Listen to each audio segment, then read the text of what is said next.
बिस्मिल्लाहिर्रहमानिर्रहीम। आज मैं आपको मवीदा पाकिस्तान की जो हॉर्टिकल्चर एक्टिविटीज़ है उसके बारे में कुछ बताना चाहूँगा। हमने 1 माह कबल जो है इसकी मेन मीडियन पे प्लांटेशन का काम शुरू किया था, जिसमें पहली कैटेगरीज में ट्रीज़ आते हैं। इसमें हमने इसके मौसम को मद्देनज़र रखते हुए पोठोहार के तो बड़ा होमवर्क किया और हम इस नतीजे पे पहुँचे कि ऐसे दरख्त लगाए जाएँ जो सस्टेनेबल हों और ब्यूटी वाइज भी वो बहुत यूनिक हो। तो इसके लिए हमने इंतखाब किया एक बेरेचिंडन रेड का और कैसिया नडोसा का। तो ये ट्रीज़ में हमने ये लगाए। उसके बाद फिर हमने फाइकस की जो स्पाइरल्स हैं वो लगाई, इसके अलावा स्पाइरल कोन्स लगाई और 3 हेड जो है वो फाइकस लगाई, जिसे हम पांडा फाइकस भी कहते हैं। इसके अलावा श्रब्स में हमने सिल्वरी और पिटस्पोरम का और मरवी है उसको लगाया गया।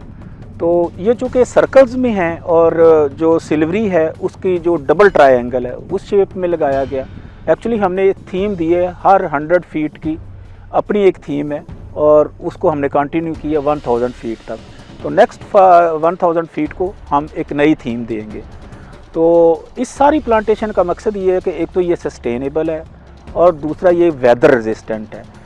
गर्मियों में यहाँ शदीद गर्मी पड़ती है और सर्दियों में बहुत ज़्यादा फ्रॉस्ट आती है, 60 डेज़ जो है वो फ्रॉस्ट आती है। तो ये ऐसे प्लांट्स हैं और ऐसे ट्रीज़ हैं, ऐसी श्रब्स हैं और ऐसा ग्राउंड कवर है जिसमें जो कोल्ड के अगेंस्ट और गर्मी के अगेंस्ट, दोनों के अगेंस्ट रेजिस्टेंट है। और ये प्लांट्स जो है ये ब्यूटी वाइज भी बहुत ही यूनिक है।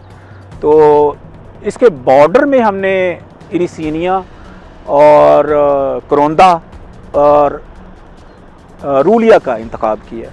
तो अब देखते हैं कि इंशाल्लाह ताला 1 साल के बाद जब ये सारे फ्लावरिंग पे आएंगे तो एक बहुत यूनिक किस्म का लैंडस्केप बनेगा। बेसिकली इसको हम टेक्निकली तो सॉफ्टस्केप कहते हैं और इंशाल्लाह ताला ये वन ऑफ द बेस्ट होगा इन द टाउन। बहुत बहुत शुक्रिया। Mavida, for the love of life.